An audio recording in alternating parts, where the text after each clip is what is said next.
Dela writes, my MVVs, welcome. Igbi's last stand as she swears she would rather be banished back to Kano than watch Liade take her place in the Lion of Odua Palace.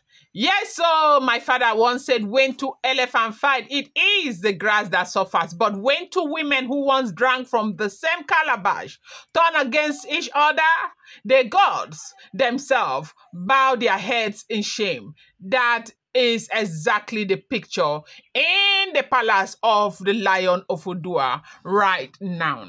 I've seen a lot of comments where you people are saying not Odua and all of that. Please, I have explained this to you, okay? I crave your understanding, okay? I have explained, okay? Now, as we are hearing what is going on, if the information is correct, they say Igbi and Liade, who once used to laugh together, share secrets, and even call each other sisters, now, stand like, sworn enemies in the same, palace ground. The air, they said was tense. The women of Ife, the chiefs, even the palace guard felt the atmosphere grow heavy as the clash of word began.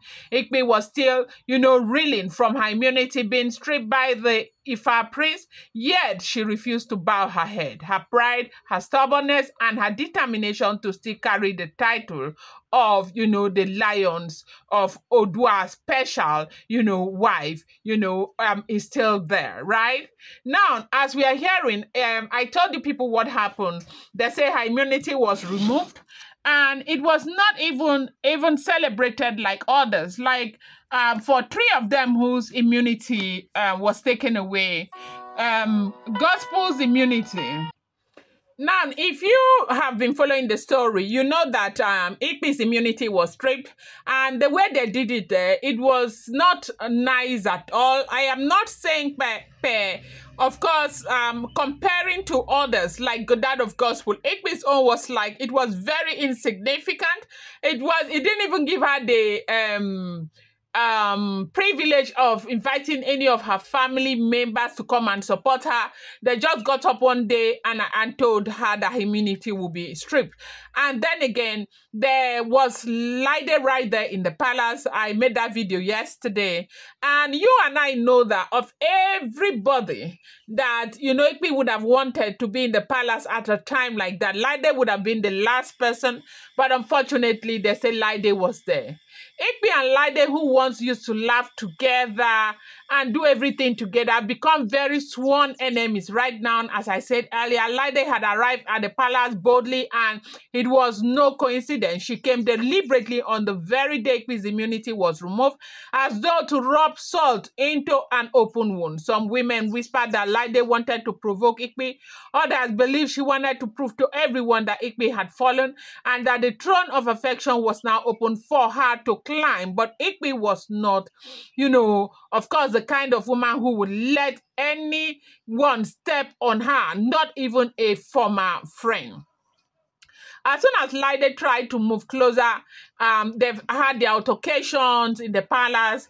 Igbi's voice tore through the air like thunder. Liade, you had the guts to walk into this palace today, the very day they stripped me of immunity. I made this video yesterday, and you came to mock me, right? Her voice shook, not from weakness, but from anger. Do not think for 1 second that your presence here threatens me. Even if they strip me of everything, even if they banish me back to Kano with nothing, you will never take my place in the life of the Lion of Odua.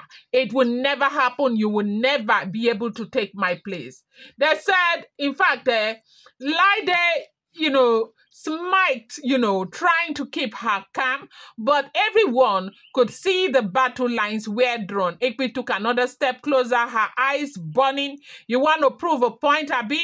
You want to show this palace that you are better than me? Listen carefully, Liade. Even without immunity, I'm still better than you. Do you know why? Because I am still the lion's wife. I still carry his name. I still represent him. Look at me today. I am attending an event in his name, representing him not as a girlfriend, not as a concubine. I am representing him as a wife. Can you say the same? No, you cannot. You are still standing at the gate of this palace begging to come in. You will keep begging, but you will never ever succeed. It will slam Liade badly. Welcome back to my channel. It's your girl Delarama. I bring you fresh and spicy gist from the sources still on the royals. How are you guys doing? I hope your week is going well. Happy midweek to you. I appreciate you guys so much. I love you. Share Adukbel, my people. If you're yet to subscribe, what the hell are you waiting for? Kindly go ahead and hit that subscribe button, and do not forget to turn on the notification bell, and do not forget to give this video a thumbs up. So as we are hearing what's going on, they said the women watching, they were just there. Some shook their head. They remember the days when Igbi and Liade were inseparable, okay? Liade was once the one who had trusted the, lion's affection first, okay? Who tested the lion's affection first, but Igbi had snatched the light from her. Now tables had turned and Liade was back with fire in her eyes. She spat back. Igbi, your time is finished. You think because you still sit at the palace gate, you still matter? Open your eyes, my darling. Even the elders don't recognize you anymore. Your immunity is gone. Your pride is shattered. The throne does not favor you again. Keep deceiving yourself, but the truth is you are holding on to doors. Igbi laughed, but it was not laughter of joy. It was bitter, sharp, and filled with pain. Does you call me does? Liade, you are the does. You are the one begging for scraps. I may have lost immunity, but I have not lost my place as his wife. That is the difference between you and I. You may think you are close, but you will never cross this palace threshold as his wife. Mark my word today, you will never in your life will you ever succeed. They said the exchange became hotter.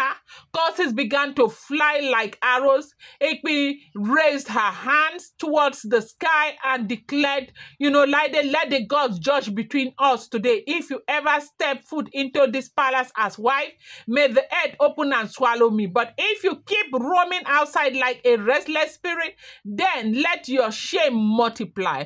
Liade did not take back. She rose, her voice. Igbi, may the same God bear witness. The day you mocked me and stole the lion of Odua from me, my hands, you sowed a seed. That seed will destroy you. Watch me, I will enter this palace one day, and the whole of Ife will see you crawl in disgrace. Just as you are crawling out now, that is how you will continue to crawl, because you already know that your time is up here. What are you even doing here? If not for the level of shamelessness that is in you, why should you even still be here? Does he recognize you? Can you tell me the last time you were with him? Can you tell me the last time you went close to him? Can you tell me the last time he admitted you into his bedroom? Can you tell me that? You just keep parading yourself as a wife, carrying stick up and down, wearing white clothes up and down. Who told you are a wife? The crowd murmured. Some chief tried to intervene, but Igbi refused to be silenced. You dare curse me? Liade, you, the woman who used to wash my hands and call me sister, you came here today not because you are strong, but because you are weak. You want the world to believe you are rising, but deep down you are dying in envy. You can never be me. You can never wear the crown of wife, no matter how hard you fight. Not the crown of the lion of Odua's wife. You can never. You don't have what it takes. You don't have the capacity. And I stand here today. I am telling you that you will never, even if they banish me back to Kano, where I came from, to this place, you will never, ever be called wife in this palace. Hey! They said the wahala was not a small something, no. Hey! They said the wahala was not a small something, right? I'm going to bring you more update too. Do not forget that the Gbasgbos is even getting hotter by the day.